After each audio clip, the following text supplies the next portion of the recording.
দরজার ওপাশে যদি এমন এক সত্য লুকিয়ে থাকে যা কিনা চোখে দেখা যায় না, কিন্তু তোমার বিশ্বাসকে ধরে টেনে অন্ধকারের গভীরে নিয়ে যায়, তাহলে কি তুমি সেই দরজাটা খুলতে সাহস করবে? আজকের গল্প ঠিক সেরকমই। একটা পুরনো জীর্ণ বাড়ি, দেয়ালে ঝুলে থাকা ধুলোয় ধরা পোর্ট্রেট, আর তার ভেতরে লুকিয়ে থাকা এমন এক অভিশপ্ত সত্য যা বিশ্বাস না করলে কিছুই কাজ করবে না, কিন্তু বিশ্বাস করলেই তোমার জীবনটাই বদলে যাবে। এই বাড়িটিতে আসে ক্যারোলিন, এক হসপিস নার্স, যে নিজের বাবার শেষ মুহূর্তে পাশে না থাকতে পারার অপরাধবোধ নিয়ে বেঁচে আছে। কিন্তু সে জানতো না এই বাড়িতে পা রাখার পর তার জীবনের দুঃস্বপ্নটাও নতুন করে শুরু হবে। কারণ যে মানুষটিকে সে বাঁচাতে এসেছে, সেই বেন, তার চোখেই লুকিয়ে আছে এক ভয়। সে তাকে প্রতিনিয়তই কিছু একটা বলতে চায়, এই বাড়ি নিরাপদ নয়, এখান থেকে আমাকে বাইরে নিয়ে চলো। তবে কে জানে এই বৃদ্ধই ক্যারোলিনের কাল হয়ে দাঁড়াবে। এটা বলেই শুরু করছি 2005-এ রিলিজ পাওয়া একটা মুভি, দ্য স্কেলেটন কি। এটা এমন এক হরর মুভি যেখানে হয়তো প্রচুর জাম্পস্কেয়ার নেই, কিন্তু মুভি শেষ হলে তুমি বলতেই বাধ্য হবে এই এন্ডিং তোমার মনে এক অদৃশ্য ক্ষত রেখে গেছে। তো সাথে আছি আমি ইমন।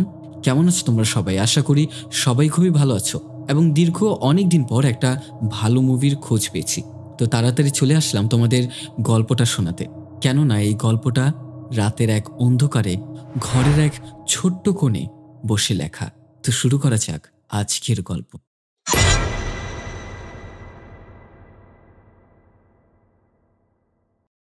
গল্পের শুরু হয় প্রধান চরিত্র ক্যারোলিনকে দিয়ে। সে একজন বয়স্ক লোকের জন্য হসপিটালে তার পাশে বসে তাকে বই পড়ে শোনাচ্ছে। পড়া শুনতে শুনতে বৃদ্ধ লোকটা চোখ বন্ধ করল। ক্যারোলিন লোকটার পালস পয়েন্ট চেক করে বুঝতে পারে যে লোকটা মারা গেছে। তখন সে হসপিটালের একজন কর্মচারীকে লোকটার মৃত্যুর খবর জানালো, যা শুনে সেই কর্মচারী খুব একটা প্রতিক্রিয়া না দেখিয়ে ঠিক আছে বলে চলে গেল। ক্যারোলিন আসলে একটা হসপিটালে হসপিস নার্স হিসেবে চাকরি করে।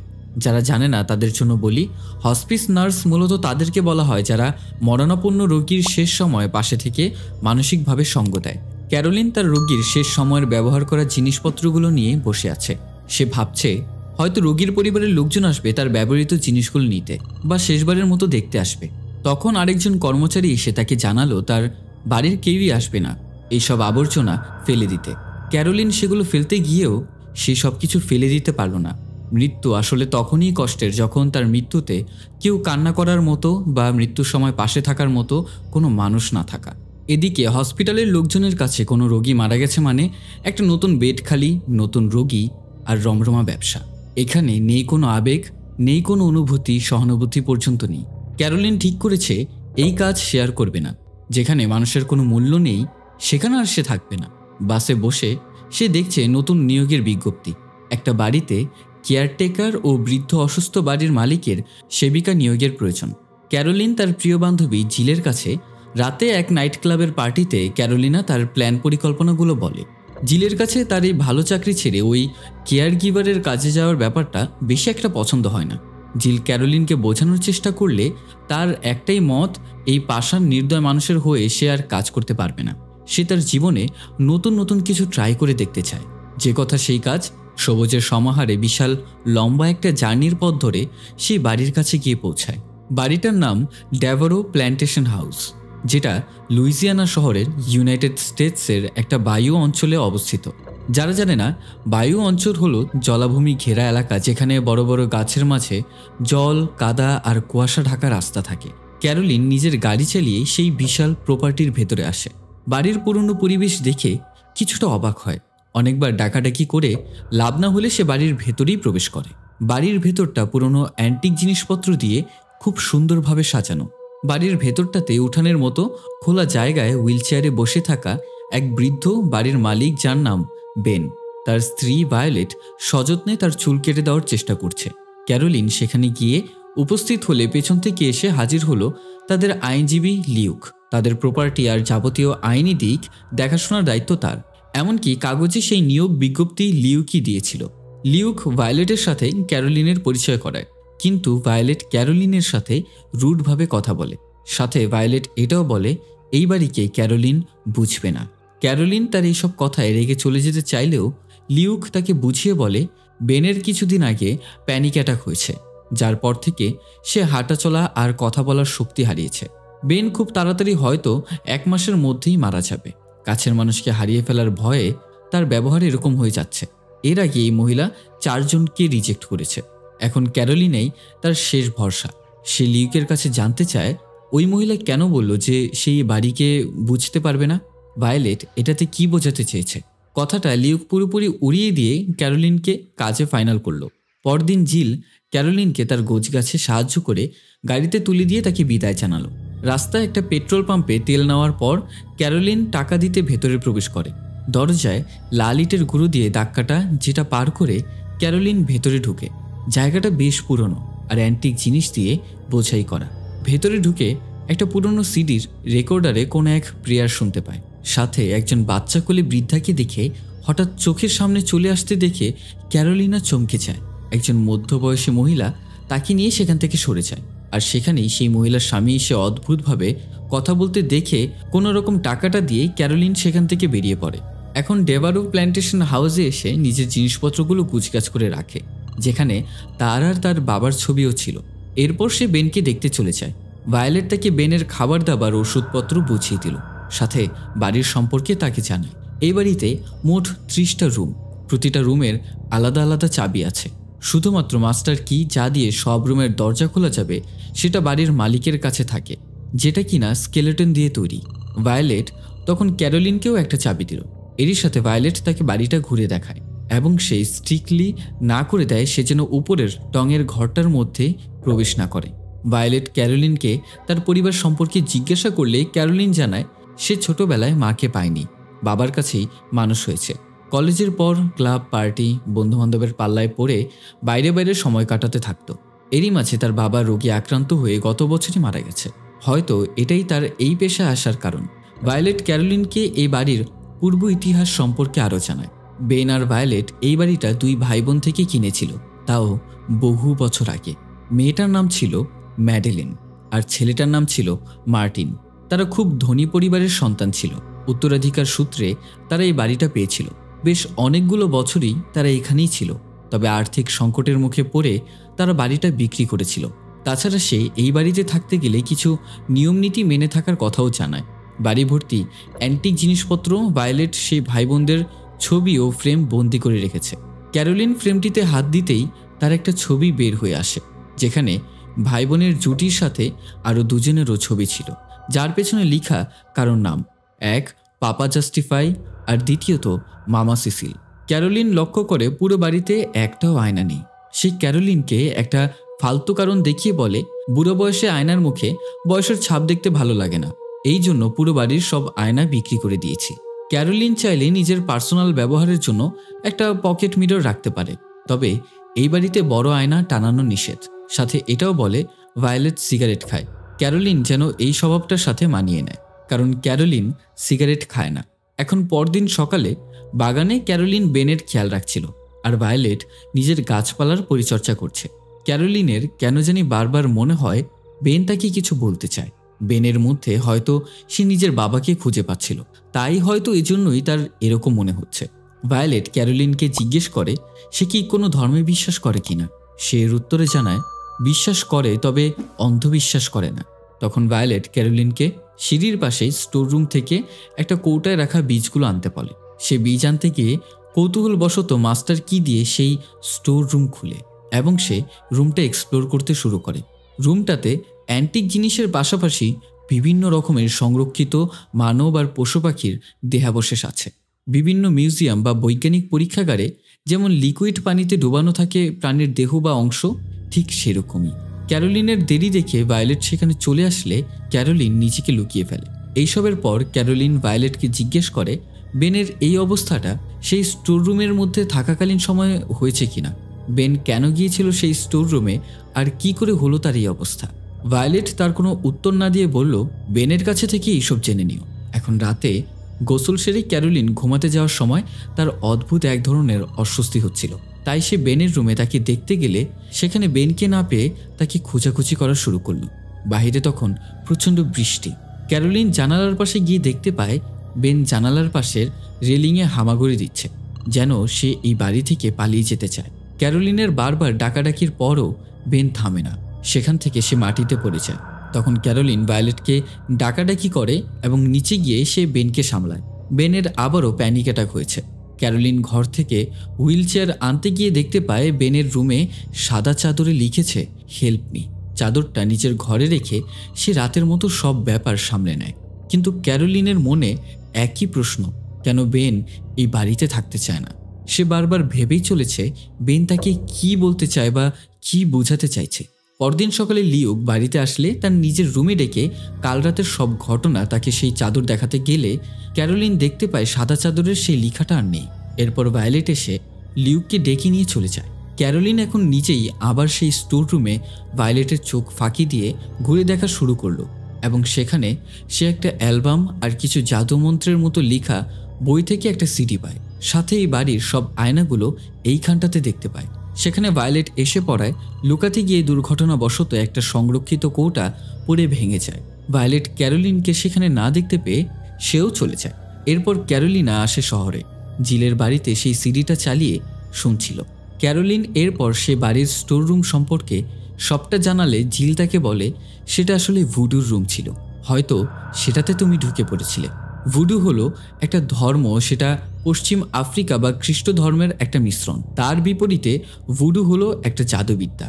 মার্কিন যুক্তরাষ্ট্রের দক্ষিণাঞ্চলের কিছু এলাকা যেমন লুইজিয়ানা, মিসিসিপি, লং আইল্যান্ডের মতো কিছু জায়গায় দাসদের মধ্যে এবং লোকালসদের মধ্যেও জাদুবিদ্যার প্রচলন ছিল। ভুডু বিশ্বাসীদের মতে তারা গাছ, মাটি, আয়না, চুল, রক্ত এবং নুন এইসব দিয়ে এমন জিনিস তৈরি করতে পারে যা দিয়ে কারো ওপর অভিশাপ দেওয়া যায় বা আত্মাদের ডাকা, ভাগ্য আর মন পরিবর্তন এবং আত্মার স্থানান্তর করতে পারে। ঠিক এখানেই আত্মার স্থানান্তরের ব্যাপারটা মাথায় গেঁথে রাখবেন। এটার ব্যাখ্যা সামনে প্রকাশ পাবে। তাছাড়া জিলের এক আন্টি এইসবের চর্চা করে বলে সে এগুলো সম্পর্কে সেখান থেকে একটা ধারণা পেয়েছে। জিল জানায় এসব তাদের কোনো ক্ষতি করে না যারা এটাতে বিশ্বাস না করে, একমাত্র এইসবে বিশ্বাস করলেই তার উপর এইসবের প্রভাব পড়ে। জিল ক্যারোলিনকে একটা লন্ড্রি শপ দেখায়। সেখানে আড়ালে এই ধরনের কালো জাদু করা হয়। মূলত ভুডুও আসলে এক ধরনের কালো জাদু। এর মাঝে ক্যারোলিন নিজের রুমের ওয়াশরুমে একদিন আয়না টানালে ভায়োলেট তা নিয়ে অনেক রাগারাগি করে এবং সে আয়নাটা নিজের সাথে করে নিয়ে যায়। জিলের কাছ থেকে এসব জানতে পেরে ক্যারোলিন ভায়োলেটকে এই বাড়ির সম্পর্কে আরও কিছু জিজ্ঞাসাবাদ করলে এবার ভায়োলেট এই বাড়ির ইতিহাস সম্পর্কে ক্যারোলিনকে আরও বলতে শুরু করে। এটা প্রায় 90 বছর আগের ঘটনা। এই বাড়ির আসল মালিকের নাম ছিল থর, যিনি একটা ব্যাংকে কাজ করতেন। ছিলেন বিশাল অর্থলোভী। সে অন্যায়ভাবে অনেক সম্পদের পাহাড় গড়ে তুলেছিল লোকের টাকা মেরে খেয়ে। তার বাড়িতে সে তার স্ত্রী, ছেলে মার্টিন আর মেয়ে ম্যাডিলিনের সাথে থাকত এবং ছিল দুজন কাজের লোক, পাপা জাস্টিফাই আর মামা সিসিল, যাদের কিনা থর শুধুমাত্র কাজের লোক ভাবলেও তারা ছিল ভুডুর অসাধারণ পণ্ডিত। তারা এই জাদু ব্যবহার করে লোকজনের সাহায্য করত, যার খবর তাদের মালিক জানত না। তাদের থাকার জায়গা ছিল ওপরতলার সেই স্টোর রুমে। এক রাতে সেই বাড়িতে জাঁকজমকের সাথে একটা পার্টি হচ্ছিল। সবাই নেশার ঘোরে আমেজ ফুর্তি করার পর মেহমানদের বিদায় দেওয়ার সময় তারা তাদের বাচ্চাদের খোঁজ করে। তবে পুরো বাড়িতে কোথাও মার্টিন আর ম্যাডিলিনকে খুঁজে না পেলে একসময় সবাই খুঁজতে খুঁজতে স্টোর রুমে পাপা জাস্টিফাই আর মামা সিসেলের সাথে কোনো এক রিচুয়াল করতে দেখতে পায় বাচ্চাদের। এরপর নেশাগ্রস্ত মেহমানরা আর বাড়ির মালিক ক্ষুব্ধ হয়ে তাদের দুজনকে টানতে টানতে বাড়ির সেই বাগানে এনে গাছের সাথে ঝুলিয়ে জীবন্ত জ্বালিয়ে মেরে ফেলে। বাচ্চারা দুজন বারবার বলছিল আমরা শিখতে চেয়েছিলাম, এই জন্য তারা আমাদের জাদু শিখাচ্ছিল, কিন্তু কেউই তাদের কথা শোনেনি। এই ঘটনার পর টাকার জোরে কোর্ট কাছারিও তেমন ভালোভাবে হয়নি এবং এরই সাথে তাদের মৃত্যুর কোনো বিচারও হয়নি। এরপর একসময় থর টাকার অভাবে দেউলিয়া হয়ে নিজের স্ত্রীকে মেরে সে নিজেও আত্মহত্যা করে। বাচ্চারা বহু বছরই এই বাড়িতে ছিল। লোকজন বলাবলি করত মামা সিসিল আর পাপা জাস্টিফাইয়ের অভিশাপের কারণে তাদের সাথে এইসব হয়েছিল। এখনও তাদের দুজনের আত্মা এই বাড়ির মধ্যে, এই রুমের মধ্যেই থাকে এবং তাদের নাকি এই আয়নায় দেখতে পাওয়া যায়। এই জন্য ভায়োলেট বাড়ির সব দরজায় লাল ইটের গুঁড়ো দিয়ে দাগ কেটে রেখেছে। তাদের বিশ্বাস এটা অতিক্রম করে কেউই আসতে পারবে না, মানে কোনো খারাপ প্রেতাত্মা। ভায়োলেট বলে আমার স্বামীর সাথে যা হয়েছে তা আমার সাথেও হোক, তোমার আর কি, তুমি তো চলেই যাবে বাকিদের মতো। ক্যারোলিন আয়না, আত্মা এইসব জিনিসে এখনও বিশ্বাস করে না। এরপর ক্যারোলিন আবারও শহরে গিয়ে সেই লন্ড্রি শপে লোকজনের সাথে দেখা করে, যার নাম মামা সিনথা। তার সাথে কথা বলে বেনের ব্যাপারে, আর সে শুধু এতটুকু জানতে চায় বেনের সাথে ঠিক কি হয়েছিল আর বেন তাকে কি বলতে চায়। মামা সিনথা ক্যারোলিনকে কিছু জাদু শিখিয়ে দেয়। এইসব জেনে জিলের ভালো না লাগলেও ক্যারোলিনের বেনের জন্য কেন জানি খারাপ লাগছিল, আর সে তাকে ঠিক করার জন্য কিছু একটা করতে চায়। তার এই কথা শুনে জিল আর তাকে কোনো বাধা দেয় না। ক্যারোলিন বেনের উদ্দেশ্যে সেই সব জাদুর প্রয়োগ করার চেষ্টা করে যেগুলো সে শিখে এসেছিল, কিন্তু ভায়োলেটের জন্য তা সম্ভব হয়ে ওঠে না। এসবের মাঝে একটু একটু করে ক্যারোলিনও এসবে বিশ্বাস করতে শুরু করেছিল। তাই রাতে সে এলোপাতাড়ি কিছু দুঃস্বপ্ন দেখে, যেখানে সে নিজের চোখ আর মুখ সেলাই করতে দেখতে পায়। পরদিন ক্যারোলিন লিউককে এইসব সম্পর্কে বলে, কিন্তু লিউক তার এইসব কথায় বিশ্বাস করতে চায় না। ক্যারোলিন লিউককে সাথে নিয়ে সেই পেট্রোল পাম্পে আসে। ওই আগে দেখা বৃদ্ধ মহিলার সাথে দেখা করে। মহিলাটা তাদেরকে পাপা জাস্টিফাই আর মামা সিসিলের সম্পর্কে বলে। তারা দুজন ভুডুতে এমন পণ্ডিত্য অর্জন করেছিল যেটার সাহায্যে তারা মৃত্যু পর্যন্ত পিছিয়ে দিতে পারবে। ক্যারোলিন জানতে চায় সেটা কি করে। মহিলা উত্তর দেয়, কারো বলি দিয়ে। এবার ক্যারোলিনের কাছে সবটা পরিষ্কার মনে হয়। তার মনে হচ্ছিল ভায়োলেট তার স্বামী বেনকে বলি দিতে চায়, আর এতদিন বেন তাকে এটা বোঝানোর চেষ্টা করে বাড়ি থেকে পালিয়ে যেতে চাইছিল। লিউক ক্যারোলিনের কোনো কথাই তো বিশ্বাস করেই না, উল্টো তাকে বলে বেনের সাহায্য করতে চাইলে প্রমাণ নিয়ে আসো, এর প্রমাণ করো তার নিজের স্ত্রী তাকে মারতে চায়। পুলিশি আইন সব জায়গায় আমরা যেতে পারি, কিন্তু তোমার কথায় কেউই বিশ্বাস করবে না। এরপর সেই রাতেই ক্যারোলিন আবারও সেই বাড়িতে আসে প্রমাণ জোগাড় করতে। সবকিছু স্বাভাবিকভাবে চালিয়ে যায়। নিচের রুমের দরজায় সে লাল ইটের গুঁড়োর দাগ কেটে রাখে। ক্যারোলিন খেয়াল করে বারবার ভেতরে আসতে বলার পরেও ভায়োলেট সেই দাগ টপকে তার রুমে প্রবেশ না করে বাইরে থেকে তাকে খাবারের জন্য ডেকে চলে যায়। এর মানে দাঁড়ায় ভায়োলেটের মনে ক্যারোলিনের ক্ষতি করার উদ্দেশ্য আছে। এটাও ক্যারোলিন নিশ্চিত হয়। খাবারের টেবিলে কারেন্ট চলে গেলে ভায়োলেট উঠে চলে যায় মোমবাতি আনতে। সেই ফাঁকে তার খাবারে কোনো একটা ঔষধ ক্যারোলিন মিশিয়ে দেয়। এরপর বৃষ্টি আধারের মধ্যে বেনকে একটা রুমে লুকিয়ে রাখে, যেন বেনের কোনো ক্ষতি সে করতে না পারে। সাথে নিচে তাৎক্ষণিক সে বাড়ি থেকে বৃষ্টিতে নৌকা দিয়ে পালিয়ে যায়। ভায়োলেট বন্দুক নিয়ে তার পিছু করলেও শেষ পর্যন্ত তাকে ধরতে পারে না। ক্যারোলিন লিউকের বাড়িতে গিয়ে তাকে সবকিছু খুলে বলে এবং তাকে বোঝানোর চেষ্টা করে। এর মধ্যে ভায়োলেটের কল আসে। লিউক তার সাথে কথা বলতে বলতে ব্যস্ত হয়ে যায়। ক্যারোলিন লিউকের বাড়ি ঘুরে ঘুরে দেখতে শুরু করলে সেখানে সে নিজের অনেক ছবি, সাথে বাড়ির মাস্টার কি সহ একটা আংটি দেখতে পায়, যেটা সে সেই স্টোর রুমে রেখেছিল। তখন ক্যারোলিন বুঝতে পারে লিউকও ভায়োলেটের সাথে মিলে কাজ করছে। ঠিক তখনই পেছন থেকে গলায় ফাঁস দিয়ে ক্যারোলিনকে অজ্ঞান করে নিজের গাড়িতে করে সেই বাড়িতে নিয়ে যায়। বাড়িতে এনে ক্যারোলিনকে লিউক ভায়োলেটের অনেক কথা জিজ্ঞাসাবাদের পর সে মুখ খোলে এবং জানায় বেন কোথায় আছে। ভায়োলেট বেনকে খুঁজতে গেলে লিউকের হাত থেকে পালিয়ে জানালার কাঁচ ভেঙে নিজের হাতের বাঁধন খোলে। সারা বাড়ির সব জায়গায় ক্যারোলিন একটা কৌটায় রাখা লাল ইটের গুঁড়ি ছিটাতে থাকে, যার ফলে লিউক কোনো মতে ক্যারোলিনকে ধরতে পারছিল না। এক পর্যায়ে একটা দরজায় লাল গুঁড়ো ইট ছেটানোর আগেই সেখানে ভায়োলেট এসে পড়ে এবং শুরু হয় দুজনের মাঝে বিরাট ধস্তাধস্তি। ধস্তাধস্তির এক পর্যায়ে সিঁড়ি থেকে পড়ে গিয়ে ভায়োলেট আর উঠে দাঁড়াতে পারছিল না। লিউকও তার সাথেই ছিল। এই সুযোগে ক্যারোলিন পুলিশকে কল করে, সাথে জিলকে কল করে এই বাড়িতে আসতে বলে। এর মধ্যেই হামাগুড়ি দিতে দিতে ভায়োলেট ক্যারোলিনের পিছু নিতে থাকে। ক্যারোলিন বাঁচার জন্য সেই স্টোর রুমে চলে যায়। কি করবে ভেবে না পেয়ে সে ভুডুর বইয়ের সেই চিহ্ন চক দিয়ে একটা লবণ ছিটিয়ে নিজের রক্ত দিয়ে আয়নায় ঘেরা বৃত্তের মাঝে চাকু হাতে দাঁড়িয়ে থাকে। তৎক্ষণাৎ ভায়োলেট সেখানে এসে পড়ে। ক্যারোলিন ভাবছিল এসব হয়তো তাকে বাঁচাতে পারবে।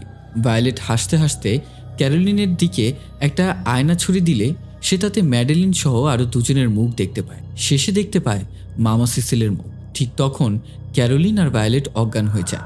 যখন তাদের হুঁশ ফিরে তখন ক্যারোলিন উঠে সিগারেট খাওয়া শুরু করে এবং এইখানে রিভিল হয় গল্পের আসল রহস্য।